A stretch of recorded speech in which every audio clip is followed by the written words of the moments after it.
I know that I did everything in my power as an individual, as a scientist, as a learned person, to find a logical explanation for what I witnessed and photographed. I have yet to find it.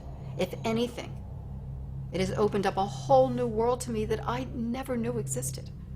It's time we get this out in the open. Address it, accept it, and study it.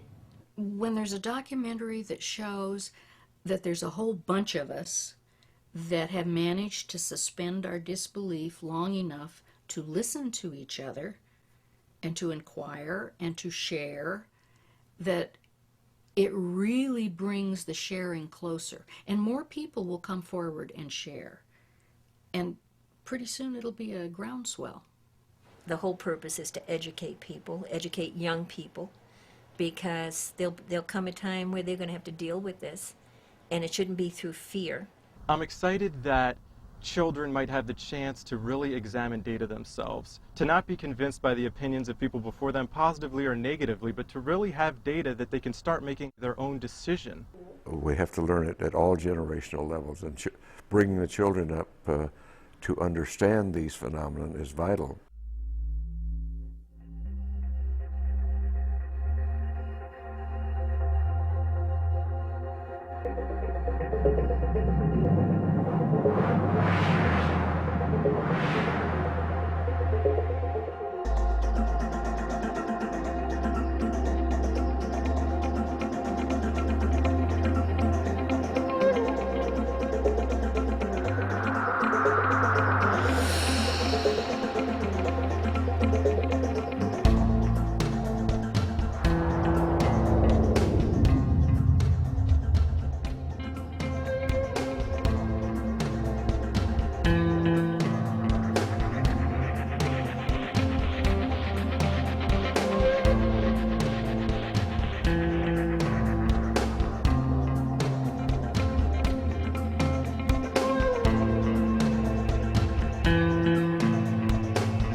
It's important that children know more about UFOs so they know more about other living beings. If I saw a spaceship hovering over, I would be ecstatic. It's important for people to keep their hearts open for people from other planets. I wouldn't know what to think. Found out that I was definitely being visited by other intelligent life. I wouldn't believe it. I would probably feel really cool, honored that other life forms were visiting me of all people. That would be proof that there was some other life form. They aren't the same as us, but nobody's the same as anybody. I would freak. I would just freak out. I guess excitement, what's this gonna mean? I wouldn't know how they would want to approach me. I would probably be startled and surprised. Or if they would be friendly. I would work very hard to figure out how to make first contact. Or if we could understand each other right off. I would try to be as non-threatening as possible. I would be a little frightened. And try to find out what's going on.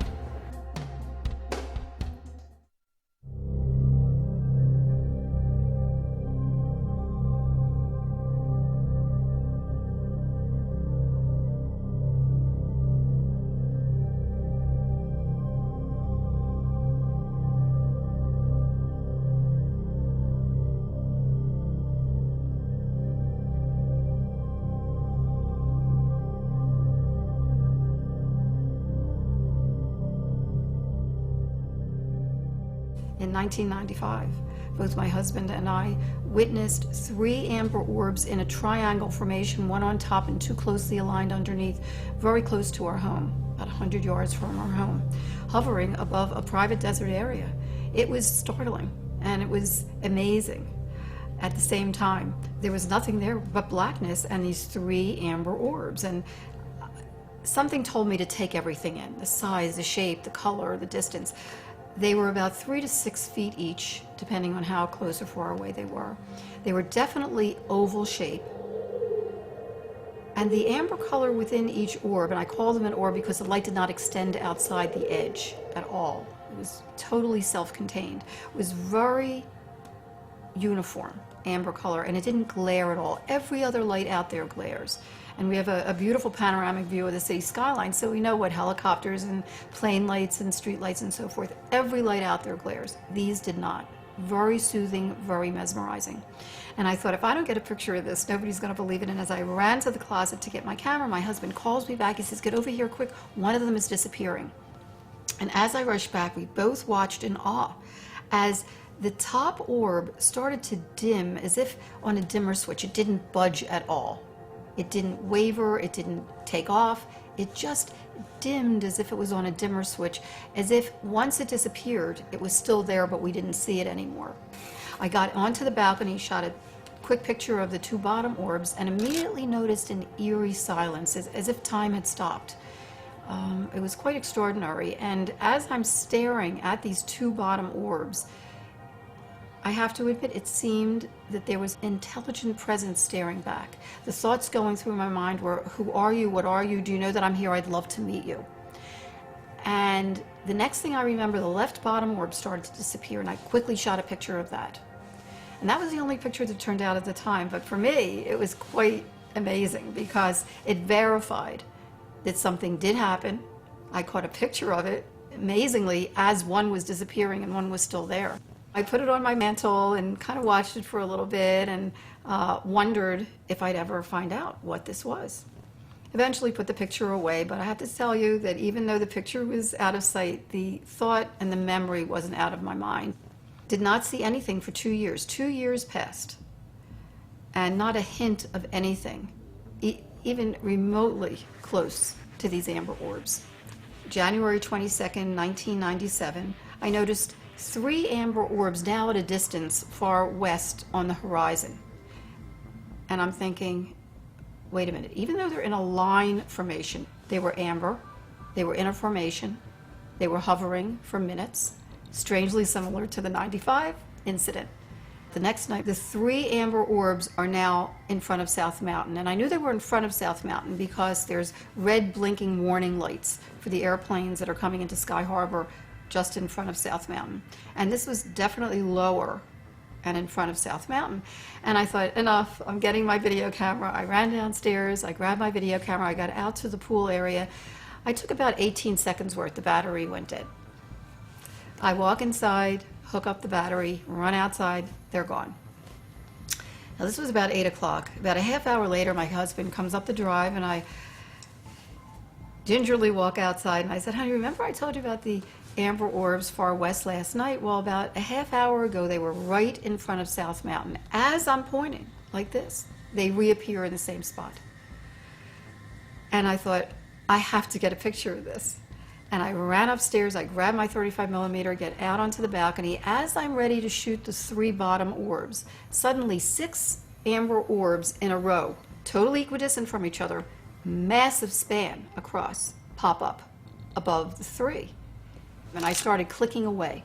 I happened to get 6 pictures in a row. As the 3 bottom orbs were disappearing, I caught this top formation, which, by the way, in retrospect, was in the same location and the same formation as 2 months later on March 13th, 1997, during the mass sighting. And I ran in to call the Arizona Republic because I wanted to get somebody out there to tell me what it was.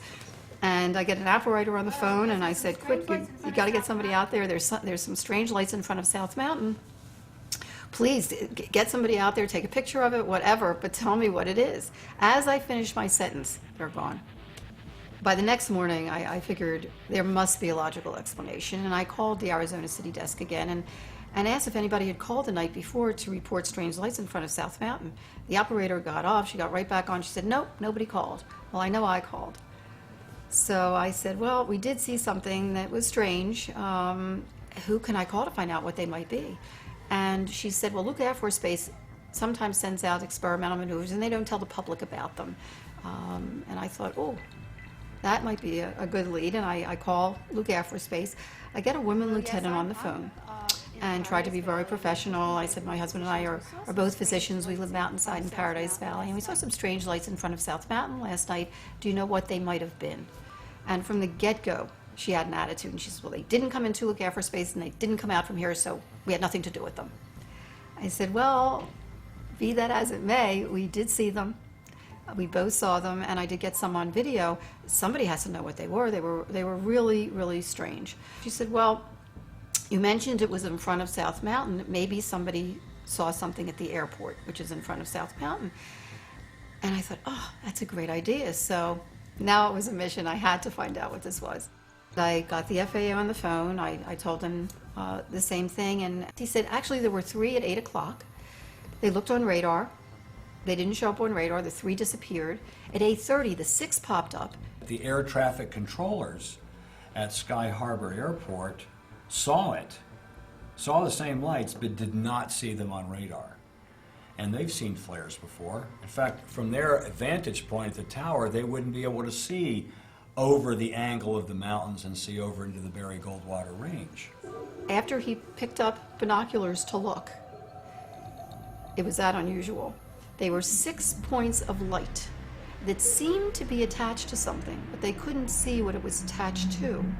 Slowly moving in synchrony, as he put it, in tandem, behind South Mountain. So I said, well, where were they? And there was silence. And finally he says, beats me.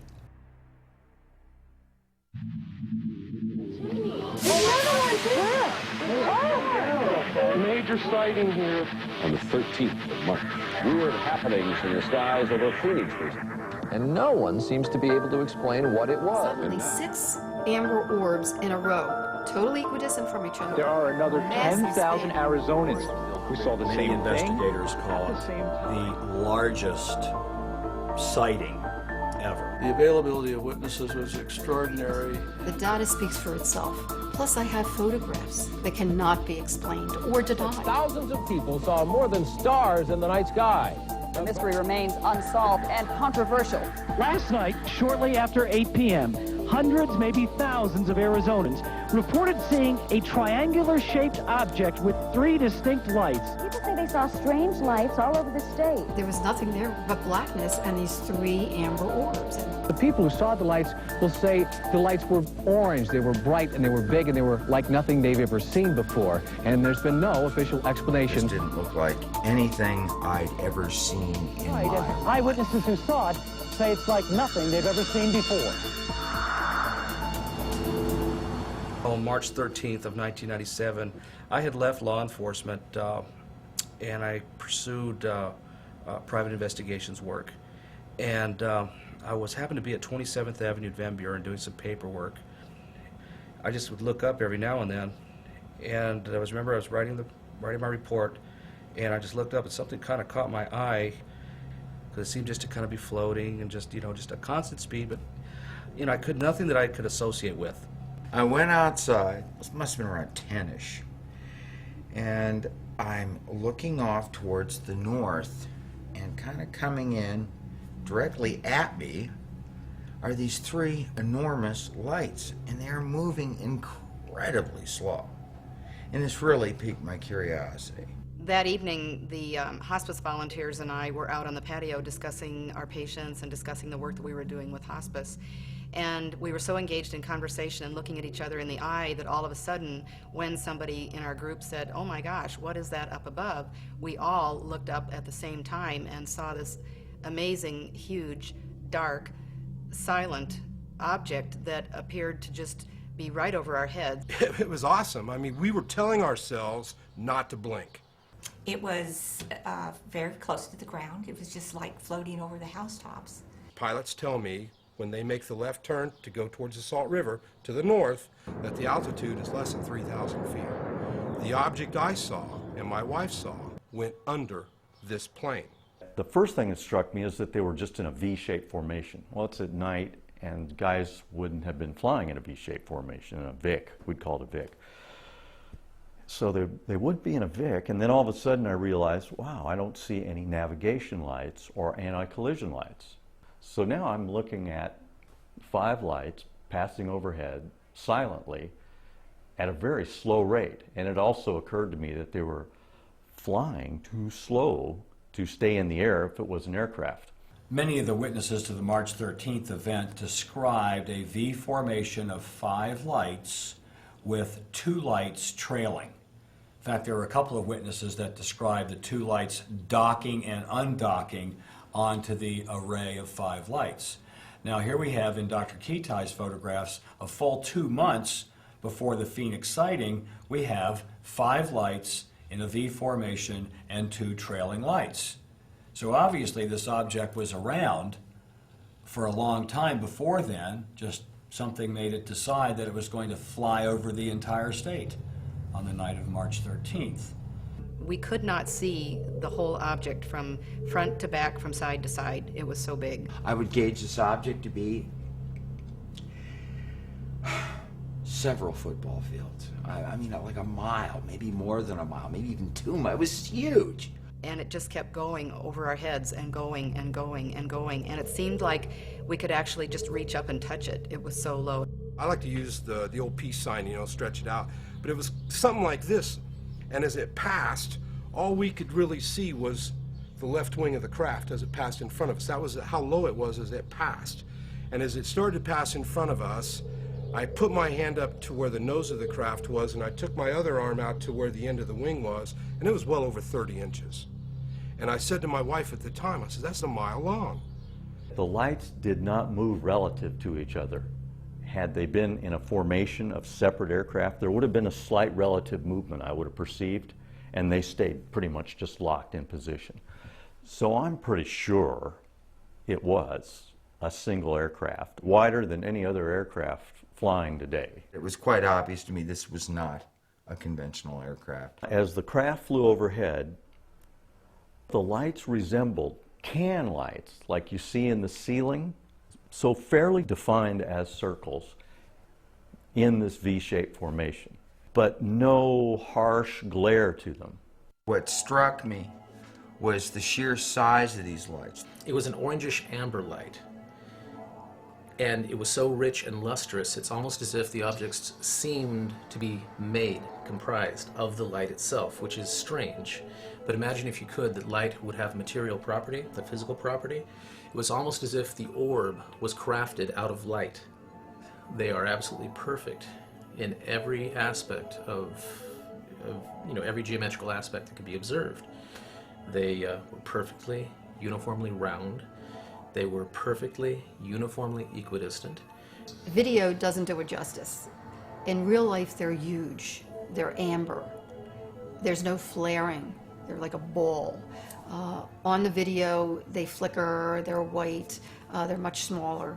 But nonetheless, the formations themselves are compelling. When it got directly over my head, and I mean, I'm talking dead center here, I was right underneath this thing.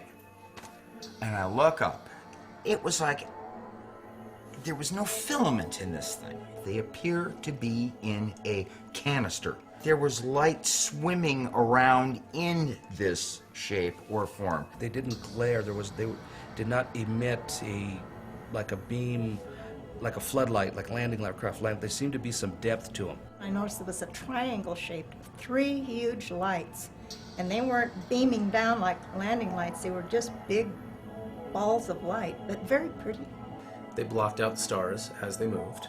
You could not see objects beyond them as they would pass in front of them. In between these lights, though, it did seem somewhat denser. It seemed darker, like there was a shape or form going on there that was holding these things together. It was like looking through water. And if you've ever seen that little wavy motion and so forth, that's what that's like.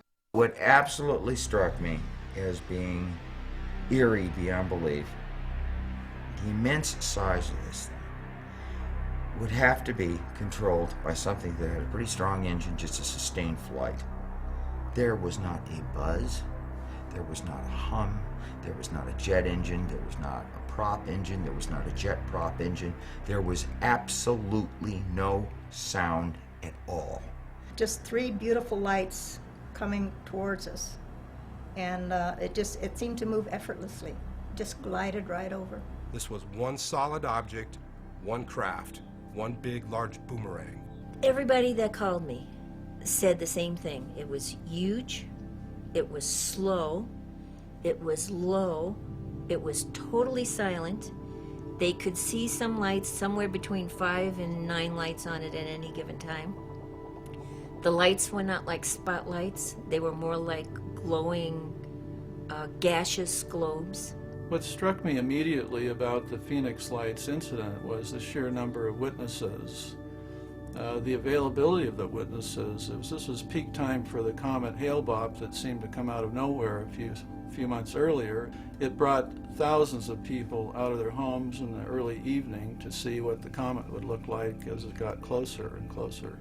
And when you think about thousands of people living along the most populated corridor of Arizona, outside on a very clear, quiet night, looking up purposely in the sky for a glimpse of the Hale-Bopp comet, when the phenomena pass right over their heads, 30 miles an hour. Some people did see it take off at a tremendous speed.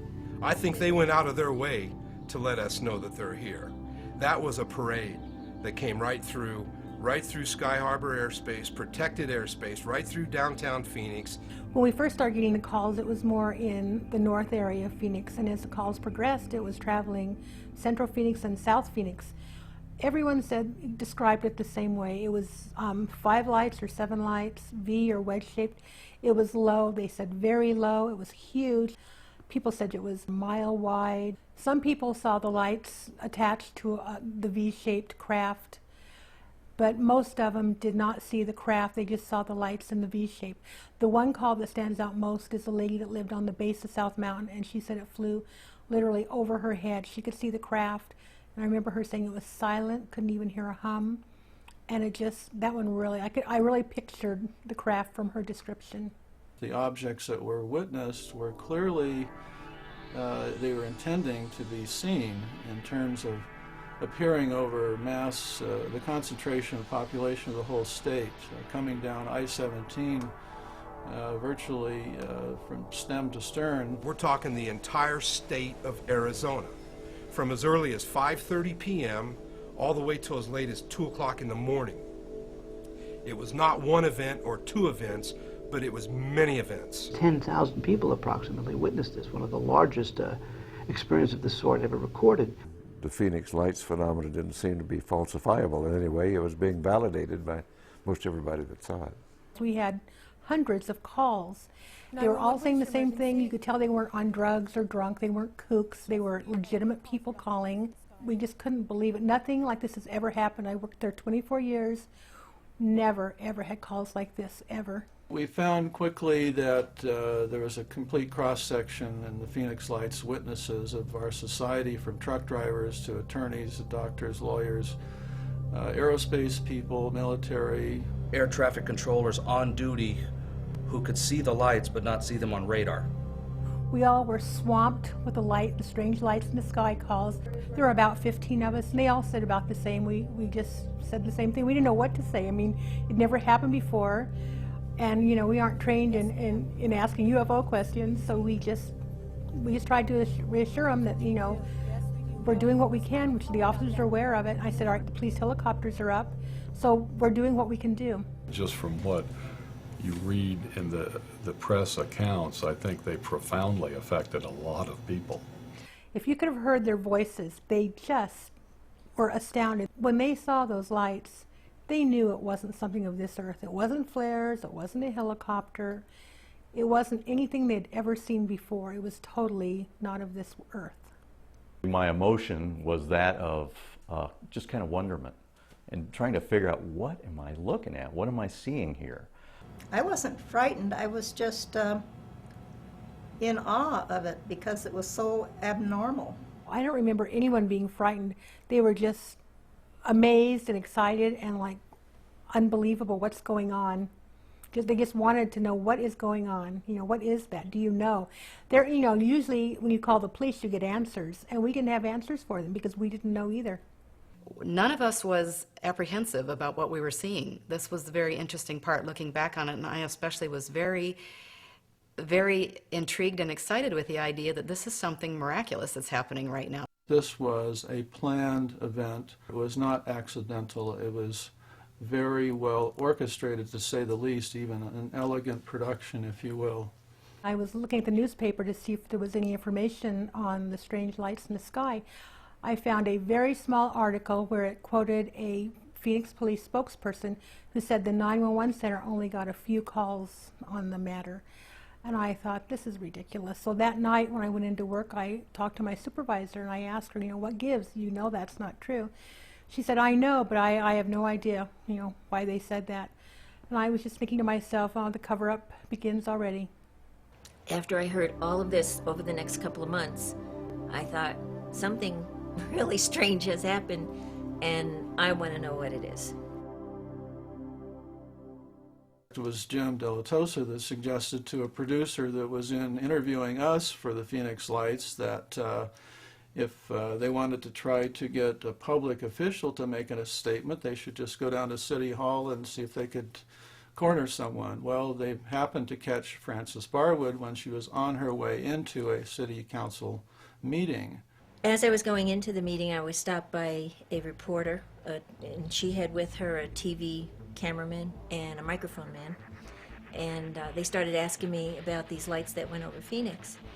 And I thought something had just happened, and I said, when did this happen? And she said, well, it was actually March 13th. And she said, we asked the city what it was if they could find out, and the answer from the mayor's office was, we don't have UFOs over Phoenix. And I thought that was a pretty strange thing, being that nobody had said it was a UFO. They just wanted to find out what it was. So I went into the meeting, and came my turn, and I said there were these reporters, the reporter outside, and had asked some questions about these lights that went over Phoenix last March 13th, and could we find out what it was? And she thought it was a fair question, was asked of her, and she wanted to know herself, and she asked the question in chambers, and got quite an interesting reaction. Everybody just kind of turned around and looked at me like, why did you ask that? And it was like this silence. And I felt kind of uneasy, and then one of the other council members made some kind of a joke, and they went on. They didn't assign me 2 staff members. They didn't say who was going to look into it. They didn't say who was going to get back to me. And I thought that was really unusual. After the meeting was over, one of the assistant city managers came up to me and said, you shouldn't have asked that question. And this is the first I heard about it. I mean, nothing else was ever discussed with me at any point. And I said, why? And he said, well, because it's something that they don't want to deal with. And I said, what do you mean? He said, well, the mayor's office didn't want to have to make any kind of a statement. They already issued a statement, and it just didn't want to have to go into it. And I thought this was, so unusual. Something flies over our airspace, flies over our airport's airspace, is seen by pilots and flight crew and tower crew and everything, and they are afraid for me to bring up this question.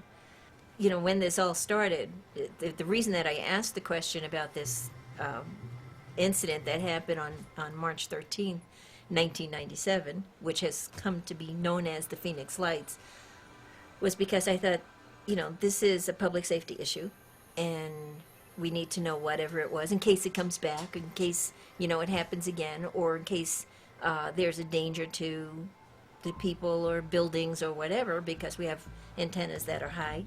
And I couldn't understand the negative reaction that I got for asking this, when I thought that was, to me, a perfectly innocent question. Well, that she was pilloried in the press and made fun of. The positive effect, however, was that hundreds of people came out of the woodwork and made phone calls to her office and her home. My answer machine at work totally filled up. Since they couldn't get any more calls into my office, they started calling other council members' office, leaving messages for me. They called the mayor's office, leaving messages for me. We estimate we got several thousand phone calls. We decided to call back every single one of them. Over the next couple of months, I personally talked to over 700 people. Everybody but one, everybody but one told the exact same story. And the one was the one that they publicized, which was a kid who said he saw they were airplanes. Well, you know, when you have like 700 to 1 saying this was not airplanes, I had active military, retired military, police officers, firemen, Little League coaches that were out that night with the whole Little League saw it, the parents saw it, people jogging, people shopping. That was really an important single event in opening up the case for us, was Frances Barwood, and I give her a lot of credit for her courage, especially holding forth and holding up through all the criticism that she got. I believe she was very courageous, and it's going to take more people like her and like Dr. Lynn, the author of The Phoenix Lights, coming out and lending credibility and lending their name to a phenomenon that I believe is very real and needs to be studied. Wrote a letter to Senator McCain. Senator McCain sent his letter to the National Archives. In his letter, he didn't say I was a councilwoman. He said he had a citizen who wanted to know what happened on March 13th, 1997. And the letter, the whole tone of the letter was like kind of sarcastic. And I found out that when you send something to the National Archives, they don't answer, they file it. The ultimate, shall we say, insult was the governor of the state of Arizona, Fife Symington, finally calling a news conference saying that he has finally got the answer to the Phoenix Lights, and he introduces some staff member dressed up as a space alien. Give me a break. If we continue to treat this particular issue that way, we are doing a disservice to our children, generations and generations down the road. Right after his press conference, I started getting so many phone calls, people saying, I can't believe what he did, and, you know, this is serious, and it was very upsetting to a lot of people.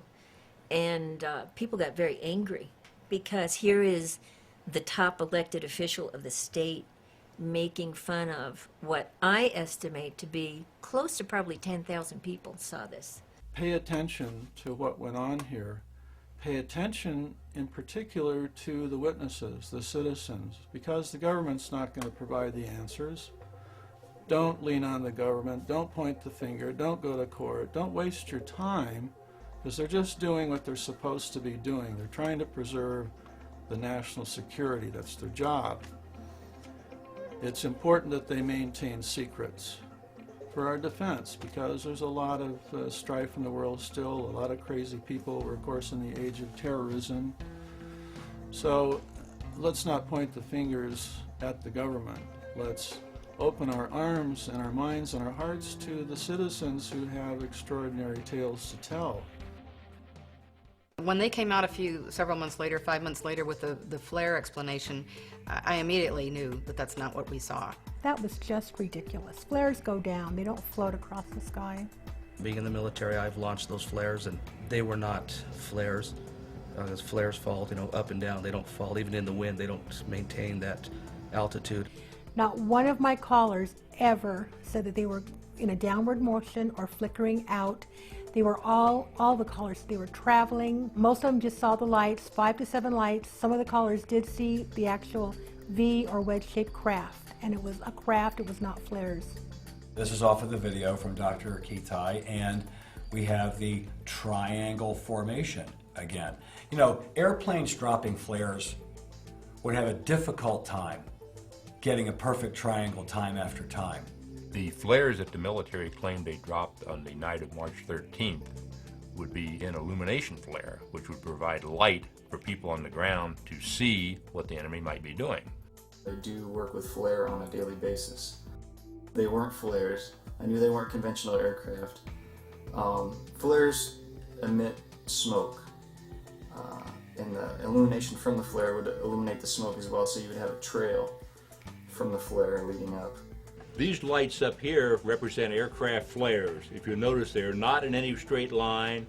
They vary in distance between each other. And if you look at the top, you can see the smoke. As the flare falls, it leaves a trail of smoke above it. from the burning magnesium in the flare.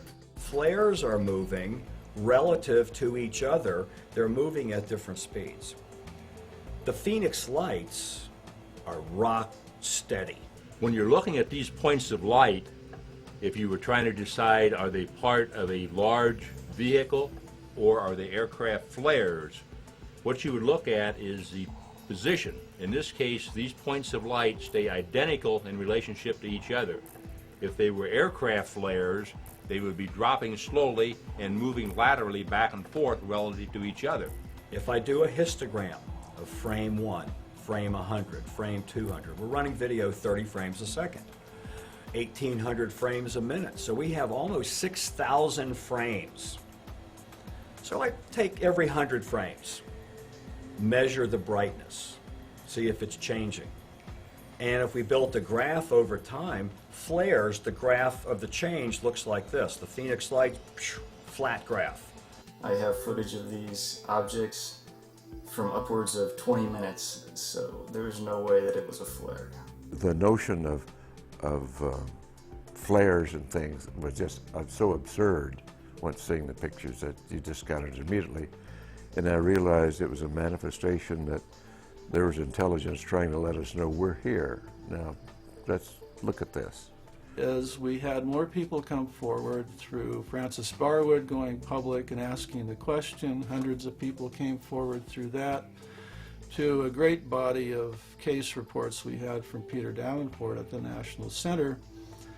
It was clear that I had to do a lot of field work if we were going to even begin to do the animation that we planned to at Village Labs at the outset. Let's try to recreate what went on to properly illustrate what the witnesses were describing.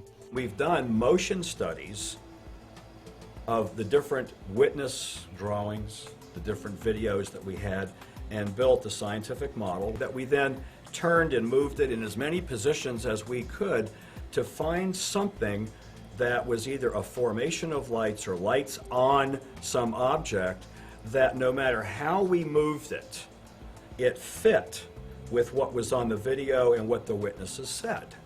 This is great to have Dr. Kitai's film, 35 millimeter film that she had shot in addition to the videotape and all the other people's videotapes. We had this high resolution film that I could scan the orbs at 1200 dots per inch and be able to then look at the orbs as a very large object.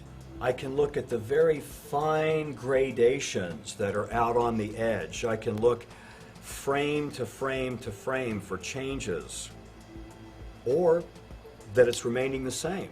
I have more data to deal with. It is my belief that very valuable information comes out of studying the color content of the entire picture and of every single light. What we're doing is looking at a composite image, an RGB image, and studying the nature of the colors that form that image. And they're not at all the same. You know, it's a real apples and oranges kind of thing. Yes. And I think this data is very valid, and I don't know that it can be easily refuted. When I had the experience of seeing some lights out in the distance, the first thing I did as a, I guess, inborn skeptic myself was just try to run through every possible solution that it could be. I ran my differential diagnosis of anything it could be. And what I realized pretty quickly was nothing fit. Nothing that I could possibly run through. It definitely wasn't flares. It wasn't airplanes. It wasn't streetlights. It wasn't something on the mountain. It wasn't anything that I could think of. And it also didn't make sense that they were saying it was helicopters flying in formation, because there was no sound. And even the most quiet helicopter still makes a sound. The key is here is everything we have makes noise. We don't have anything that's quiet. People will say, well, it was stealth. Well, stealth is radar evasive. It has nothing to do with what you hear. It's radar evasive, you know, not sound evasive. And the idea that we saw something that large and that low to the ground that was totally quiet still amazes me. In my examination of Dr. Lund's photos and from her description of what happened, they did seem to move as a unit, and they were able to stop and hover. And I'm not aware of any kind of aircraft that has a hovering capability that's silent. I don't believe it's the military testing top secret craft. If they were to do such a thing, they would do it out of the public eye, not above a major city. If our government or a military contractor is making something like this, they made a big mistake in letting it get loose and fly out of control right through the center of Phoenix and air traffic, turn around, flying through military bases. If this is some sort of secret aircraft by one or more military organizations, they shouldn't be going around having it displayed in Phoenix and having it displayed in Mexico and having it displayed in other parts of the world and then making believe that it's not present. If it's going to be visualized and it's going to be photographed, then people should stand up and own it. My initial supervisor, when I first arrived here at Luke, he was here in '97 when the incident occurred, and he remembers that 2 jets were scrambled from one of the squadrons on Luke. Now, as far as I know, nobody ever took a shot at it, except the camera. We had an insider's report, a ground crewman, who had to help one of the pilots from one of the pairs of jets that went out of his craft because he was so shaken up by it. One of the pilots stated that they have a visual on it, they've got gun camera film of it, they have no radar tape of it. It scared the hell out of them. Allegedly, a crewman from Luke Air Force Base called the UFO Reporting Center, Peter Davenport, about 3 a.m. that morning. Very detailed description of this mile-wide triangle craft traversing right over 7th Avenue and Indian School about that time as well. Nothing's ever been made public, to my knowledge, about instructions on how to respond to a sighting at the base. However, I know that the Firefighter's Guide to Disaster Control that is endorsed by FEMA, I believe it's chapter 13 or 14, is completely about UFO sightings and how to respond to a crash. So that kind of lends a little credence to the whole story. I try to dismiss and I try to find, like I said, I try to pick apart every story that, and when they came to the point of an unidentified flying object, that seemed to be the only one that I couldn't pick apart. We kept saying, what is that? What is that? And it wasn't until after the events happened and it disappeared to the south in the darkness that we went inside. We stayed outside for a couple seconds, then we went inside.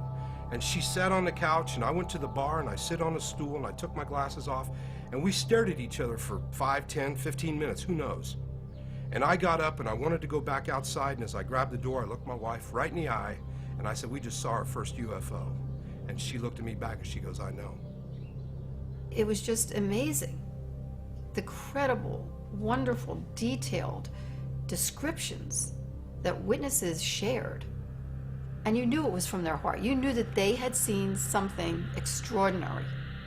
I like Occam's razor. The simplest explanation is probably the one that's true.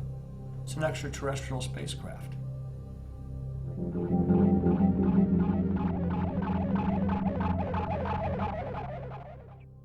I'm learning that this is happening worldwide. What's going on here? What is this? There's amber orbs here in Belgium, amber orbs in formation in the Soviet Union, triangle formation in Illinois. There's a triangle formation in New Jersey. Many other countries, at least 20 other countries. Russia has been studying these phenomena for over 20 years, they admit, and their bottom line is that they feel they are unearthly. China has an elite group of scientists studying these phenomena. Japan built a museum. The government funded a museum so that they could promote universal peace. What a beautiful message. And just recently, Mexico, the Mexican Air Force has now come forward to say that they've had the sightings of these orbs around their aircraft, which, when you look at my pictures, are identical information and characteristics.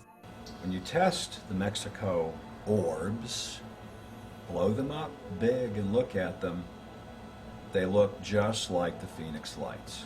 Dr. Richard Haynes, a very noted PhD psychologist, has been studying pilot reactions to these orbs.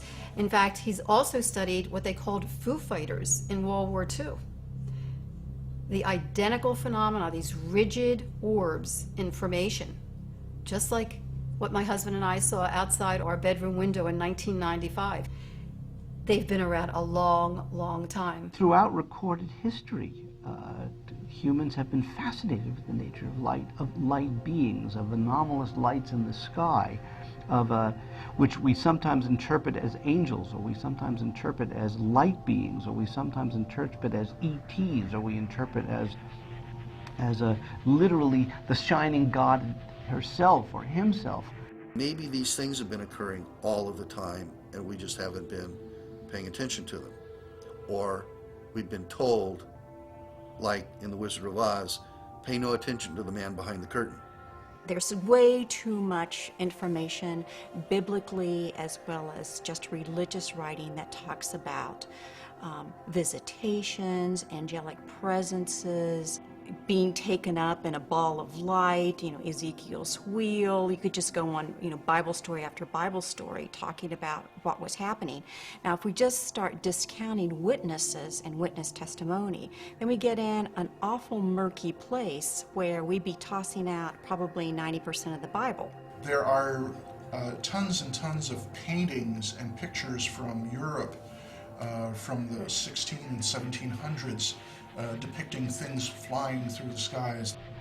And part of that chunk of history is in acknowledging the existence throughout recorded history of phenomena like this and the roles that it have played in people's lives, and especially the, quote, native cultures who were open to receiving it. The Gila River Indian Reservation on this side of the Estrella Mountains, behind South Mountain, where they report that they look up and see it all the time and that they've been seen there for hundreds of years. That's why it's called the Estrella Mountains, gateway to the stars. The name itself is symbolic. Historically, anciently, to the Native Americans, this is known as the crossroads here of the gods even. The Estrella Mountains, where the Phoenix lights were seen, means stars. And those mountains were given that name because the Spaniards said that the Indians of the day said that's where their brothers would come and go, as if there's some kind of portal or gateway in the Estrella Mountains. And we have witness accounts, by the way, that suggest that very thing.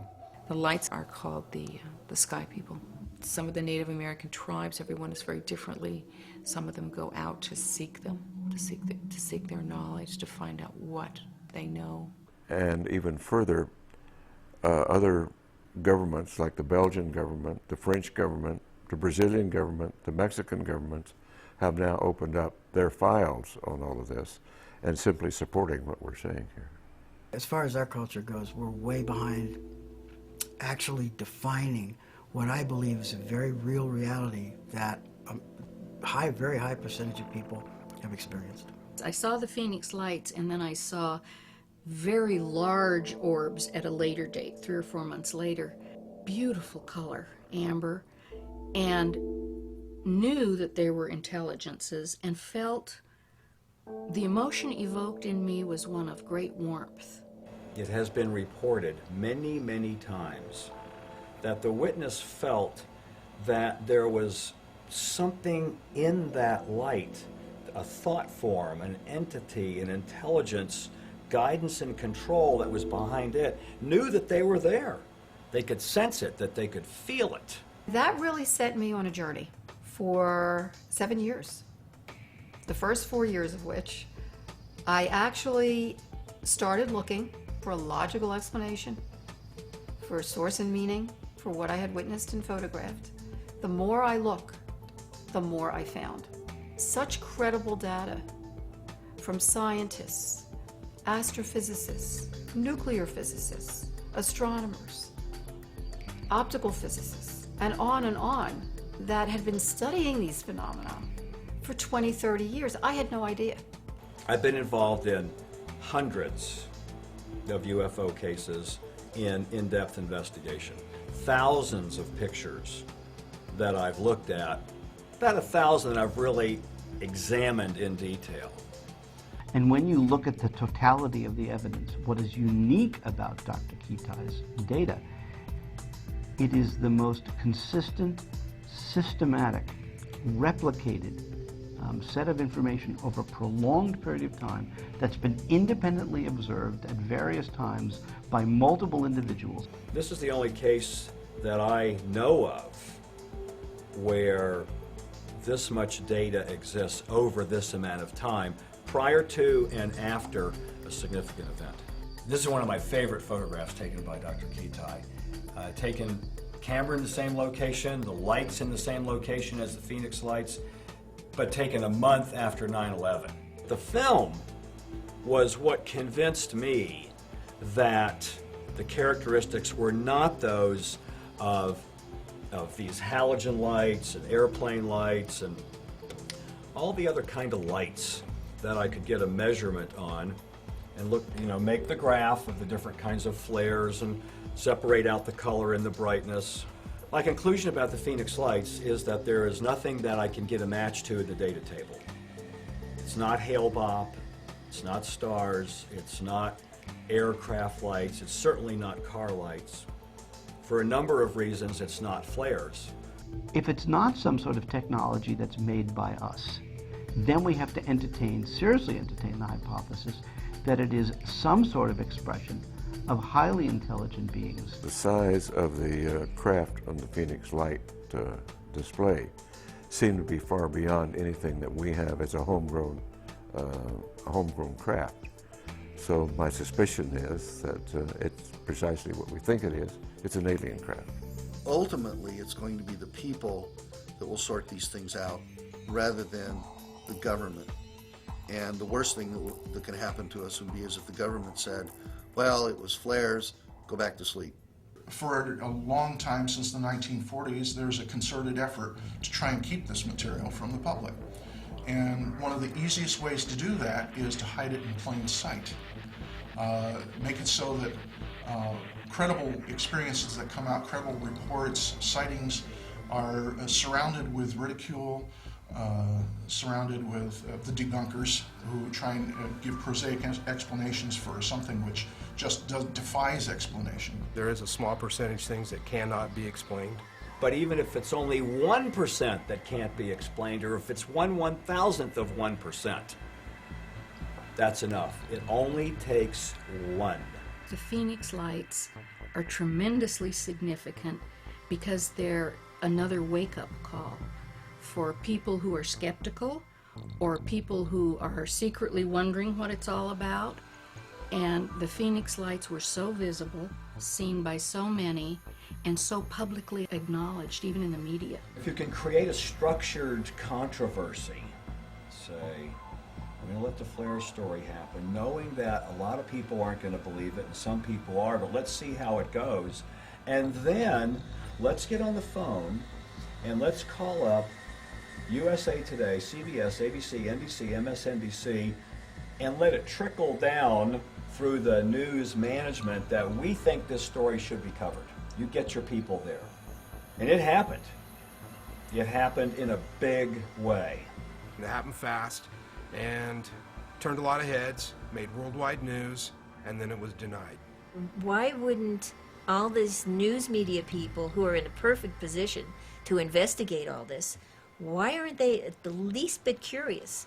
Why don't they want to know what it is? Look what happened in '52 when all those craft flew around the Capitol building and everybody went, 4,000 people saw them and looked up and went, oh my God, oh my God. Nothing happened. The word barely got out across the country. That's not true anymore. The Phoenix Lights is the first case, that's the first case where there was chat rooms about it. Microsoft Network Forums had a weekly chat room about the Phoenix Lights. It was the Phoenix Lights website I had gone to, and the first thing I thought was just like the color and the shape of the lights. It was just like, this is what I saw. That's the way that everything will go in the next wave for investigating UFO cases and talking about it. It's going to be the internet as the tool.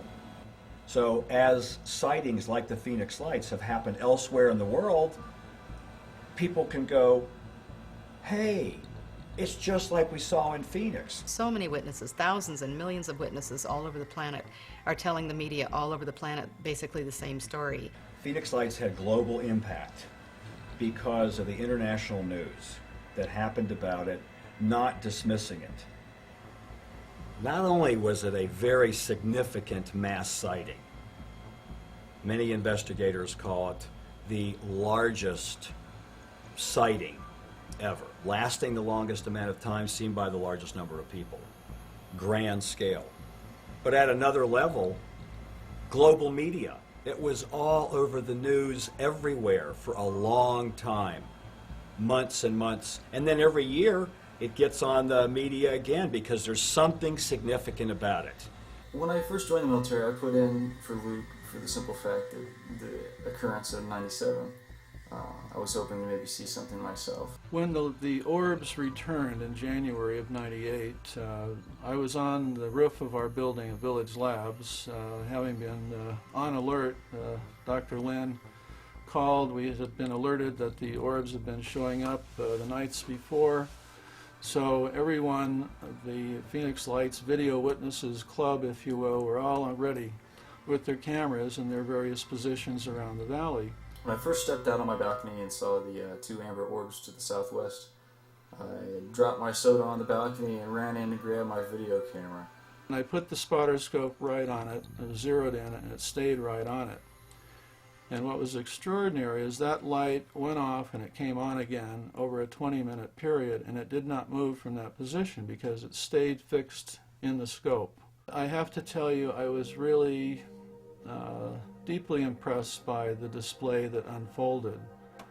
As Jim came up to join me, we really were now together to witness a grand display of several orbs that were variously in a straight line, as if you could draw a ruler or lay a ruler end to end, lights going on and off in the same positions, and then ending up in a triangle as if to communicate a simple geometric base message. A lot of the times the orbs will line up in a straight line.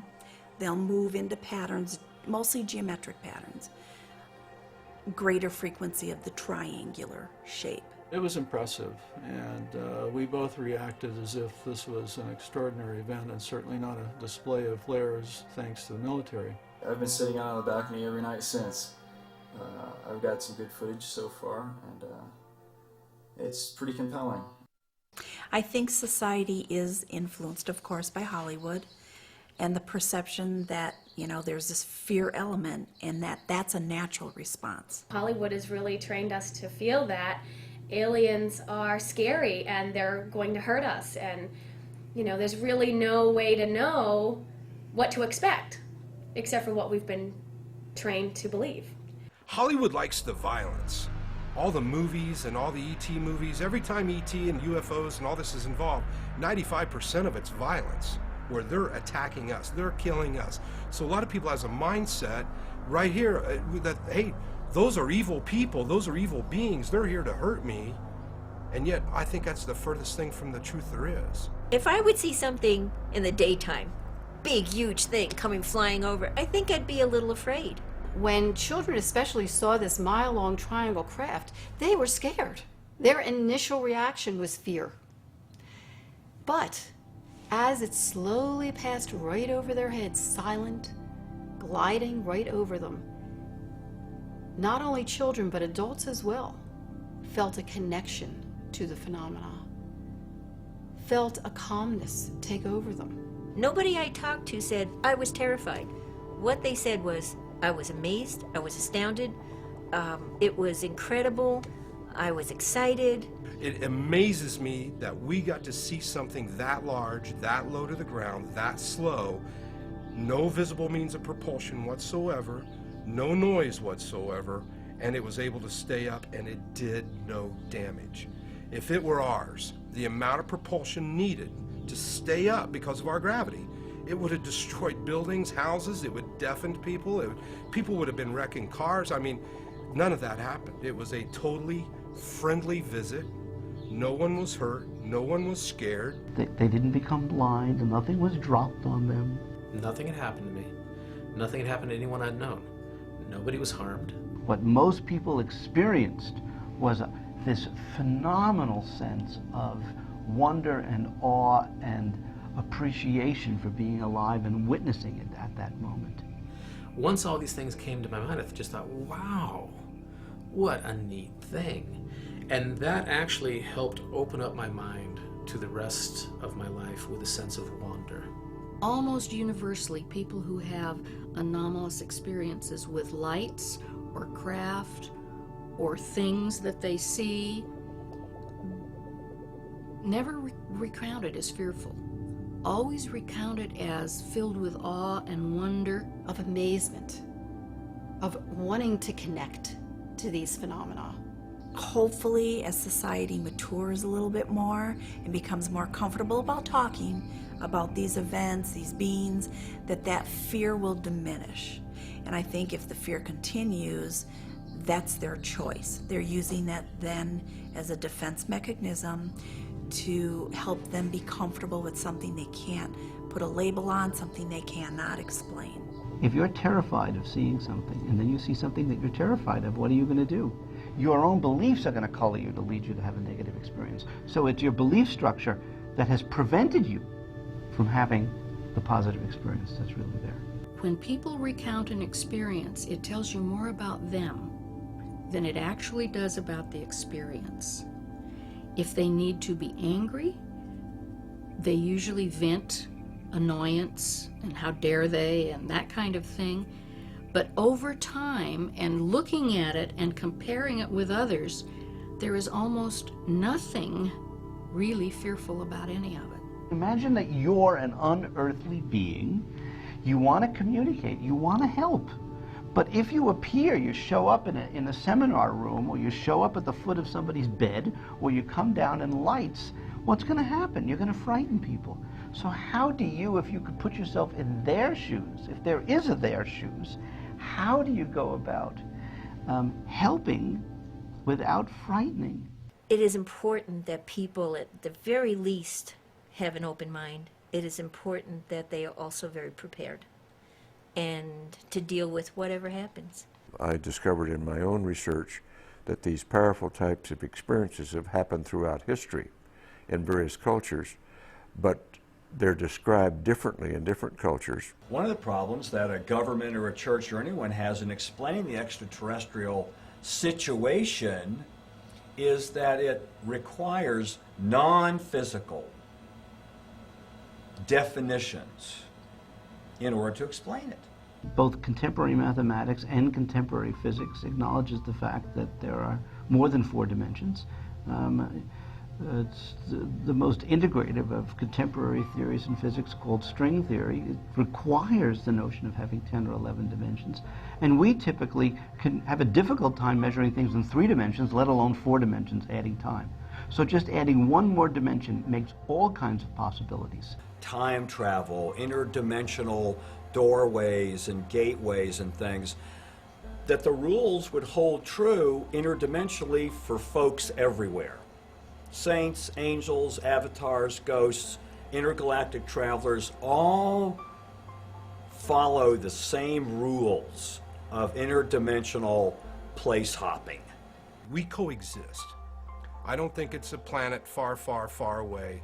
You know, I don't think that at all. I think we coexist. This is dimensional. We share the same space. We just don't know it. It wasn't until the quantum physicists started saying, hey, there's lots of realities out there, that we got any kind of backing and credibility at all. My remembrance, as I think back in the 60s when there was a lot of interest in this topic, is that there were so many reports that it was possible to debunk as frauds and people that were just completely unreliable. There also were a set that were never explained. God forbid that you'd go to an astronomer or to an engineer who's going to say, I'm not even going to bother because we all know for a fact there's no such thing. These people either made a mistake or they're lying. We went through that whole phase, and that kind of drove the topic off the table in terms of the research community. Just because we may not have the technology yet to definitively define what these things are, it doesn't mean they're not real. We may just be looking on the AM dial for an FM frequency. As a scientist, I think anything that's not understood should be investigated. You know, that's just what science is all about. To follow the data and let the data speak. And if the data takes us in areas where it needs and requires us that we change our mind about what we have been taught, what we believe, then that's what we need to do. We used to think the earth was flat. We now accept that it's round. We used to think that the sun revolved around the earth. Now we know it's the opposite way, and we've accepted that fact. We used to think that objects were really solid. Now quantum physics tells us it's mostly, quote, empty space. It's organized energy. We can even accept that too. We have to get a different perspective on what's going on around us, and as a culture stop denying that people see, hear, and experience things that, granted, are out of the ordinary. There's going to be a time where they're not going to be able to hide it anymore. There's too much technology today. Too many people have video cameras and digital cameras and the internet to relay it all on. It's only a matter of time. There's healing here. I'm a physician, and I come to this whole forum not only now with knowledge that I've seen something personally, not only knowledge that I've sought out and found, credible knowledge, but also knowing there are many people that need to be healed, that need to know that they're not crazy, that it's not a mirage. I'm very relieved to be able to talk about it with someone who understands. You know, maybe I can get some answers. I'm credible, and I saw what I saw. And I'm not afraid to talk about it or to share it. I think it should be shared. One of the worst things people can do is keep it bottled up inside you. I think one of the best things you can do is to open up. There's nothing wrong with that. And you find out you feel pretty good about it. It has all the earmarks of a kind of an epiphany, the kind of thing that occurs like once or twice in life that absolutely changes you forever, and then, like a good scientist, you want to say, why did this happen? Or what does this really mean? I want to know the truth. I want to be there. I want to see it. I want to touch it. I want to ask questions. I would like to have some of the alternative explanations for things that occur to be explored further, so that our kids can actually have some hard data, some hard scientific empirical evidence that what's happening to them has a base in reality and is real, and that they're not crazy. What's very exciting at this time is that so many very distinguished and credible and educated scientists, researchers, physicians, doctors are coming forward. It so happened as when it was going on, I became aware of it and was listening to a blow-by-blow description and was consulted on it afterwards. And I said, well, I'm pretty sure you were looking at a very valid phenomenon. There's no question that there is a phenomenon, and for anyone to be still questioning whether there is a phenomena is deluding themselves. Read about it. There's certainly enough information out there if one wants to and chooses to. It is a choice. I would only tell the friends that that are trusted by me, and probably other people would make fun of me because unless they see it with their own eyes, some humans just don't believe things. Many people are not willing to look at something they've had no experience with. But the moment it touches them, they see something, their wife or spouse sees something, they at least start thinking about it. We're not the only ones here. In this big universe, there are a lot of other people. We just haven't met them yet. Of course, we're not alone in the universe, and there's too much out there for us to just be the only living beings in this universe. What astrophysics strongly implies is the probability that there is life other than us in the universe is highly, highly probable. there are so many stars and probably other planets out there that the scientists haven't even seen yet. It just seems incredible to me with over 200 billion stars in our own galaxy, and there are billions, if not trillions, of galaxies. How could we be alone? The Hubble telescope, just in the last 5 to 10 years, has changed the face of time and space and gravity as we know it. Our galaxy, our one Milky Way galaxy, and who knows how many trillions there might be out there, is 12 to 14 billion years old. Our solar system is a very young solar system. It's only 4 to 6 billion years old. There may actually be intelligent entities out there billions of years ahead of us. What if everyone woke up tomorrow and knew that extraterrestrials come here? For sure. Positive. Then what?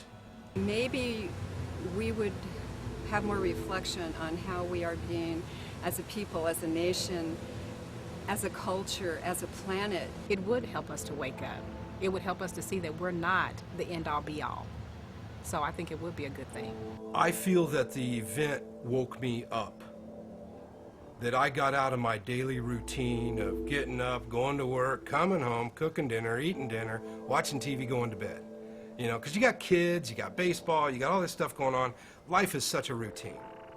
This woke us up, that there's something greater out there, that there's more out there, and wake up, open up. Open up your heart, open up your mind, because it's real. What happens when these phenomena occur, these anomalistic phenomena occur, that people come awake, maybe for the first time in their lives, but the opportunity is there all of the time. Reality, you know, as people sometimes say, is only what I can see, hear, touch, feel, and so on. But the things that we call paranormal are actually part of the same reality. We're just not tuned into it yet. Whether you believe in it or not, there's the potential that we can learn so much from what could be out there. We're an adolescent species at this point. Our consciousness is changing, our body's changing, our knowledge is changing. Wouldn't that be great if it did change? And that we all had an aha moment when we go, we're not alone in this universe, and we're not these little nations warring and feuding with each other and doing power trips with each other, that there's other planets and other universes and other intelligent beings who are looking down on us and going, oh my God, what are these people doing? I believe they are trying to communicate. We just haven't figured out how they're trying to communicate with us. We do have powers, and we need to learn to tap into those powers so that we can communicate with them, so that we can understand them, so that we can be a part of their reality and simultaneously allow them to be a part of our reality. Listening is very important, and we can even calm ourselves and quiet ourselves to not only listen to each other on this planet, but to listen to what the messages are that are coming from off planet. Until we do that, until we allow them into our reality, there is no communication. They can talk to us all they want to, but until we let them into who we are as a body, mind, and spirit, we just have a one-way communication. It's time for the communication and the education to go galactic. If there's one race of extraterrestrials visiting here, if there's just one, there's a lot of them. You think there would be only one race of extraterrestrials in the entire universe and us, and that's it? You have to accept sooner or later the fact that we're not alone. And once you accept that fact, then you're going to have to accept also the fact that there's many, many, many alien races out there, not just one. There could be hundreds. There could be thousands. Each with their own lifestyle, their own purposes, for their destiny and their own reasons for why they come to Earth and visit us. Is this possible that these lights are being very carefully and gently present as a potential guidance and warning system for us to wake up to what we're doing to our planet and ourselves before it's too late? I think they would be kind of concerned about what we're doing to our planet because we're polluting it, we're trashing it, and we're doing all other things to it, like doing wars so the land gets all messed up too. I believe that the condition that we're under as a global civilization, it's becoming apparent that the violence we're causing to our environment, to our non-sustainable, non-renewable resources is becoming obvious. The problem is it's not clear all the solutions that must be brought about in order to combat that. We have a real problem on our hands. But we caused it so we can turn it around if we have the will to do so. We should probably explore more about space and focus our technologies in other ways besides war. And when we gain the capability to discover another civilization, I would hope we would have the good sense just to observe and see what's going on. And I would hope that our visitors are probably doing just that. They come from all over the universe to come and check out this planet of these advanced beings that have free will, tremendous spiritual potential, intellectual capacity, evolving DNA happening at rapid levels, and they're rushing headlong to destruction. We're going to have to wake up.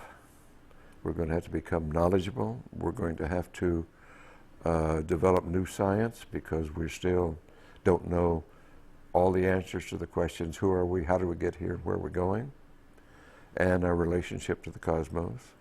We're having trouble with our relationship with each other. We still use violence to settle conflict. And if we're to have a sustainable civilization, those behaviors must go away. And they're not going to go away until we change and find peace within ourselves. If we destroy this planet, the consequences do not just reside with us. The consequences are very, very galactic. So they're very concerned that humanity does evolve. Those that are really awake to it and realize that we are not alone, also realize that we are spiritual beings with so much positive potential to do good and to help make this world a better world. I think we're spiritual beings riding around in a physical body, and for a long time we've had to pay a lot of attention to just getting through the physical, and I think the spiritual has suffered, but we are in a spiritual renaissance right now, and I think the Phoenix Lights are part of that. There are very few things that are bigger and more important to every human being on the planet than the topic of this documentary, of the implications of what the Phoenix Lights represents. It was clearly no accident that this demonstration and parade, this extraordinary single category, single class event of the Phoenix Lights occurred. Multiple purposes, multiple dimensions, multiple impact potential, and I think we're only beginning to see the tip of the iceberg of the effect of what took place back in March 13th of 1997 here. Years later, it still gives me goosebumps. So I'm into it. I can't help it. It's a part of my life. It's a good part of my life. It's a good thing. The anomalous experience, whether it's seeing the Phoenix Lights, believing you've been contacted, having conversations with other dimensions, it doesn't really much matter. What matters is what you make of it and what you do with it. We're all here together for a reason, and we're all here together for a purpose. And what could the highest, greatest purpose of our being here be? And that would be to love one another, to be kind to one another, to be compassionate, to share our joy with each other, and to listen to each other. If we had the opportunity to listen to this information and therefore help our children and help the world grow before it's too late, and we didn't take the opportunity, it will come back to us. It's important that we look at our civilization, our place in history, use our tools of science for greater understanding, to promote the greater good, and that's what it's all about. I think we are in a pinnacle point of our civilization, and I think it makes a difference which direction we go next. Hopefully, we'll have contact one day if enough people are really open and realize that there is nothing to fear. I look forward to that.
It was all too symmetrical. You can't control flares that way. There's just no way they were flares. It was so technologically advanced that it was a thrilling feeling to see it. The lights were really brilliant, and it was just fascinating. It was enormous. It just felt otherworldly. You know, in your gut, you could just tell it was otherworldly. It has never been identified to this date, and I suspect that unless the Defense Department proves us otherwise, that it was probably some form of an alien spacecraft.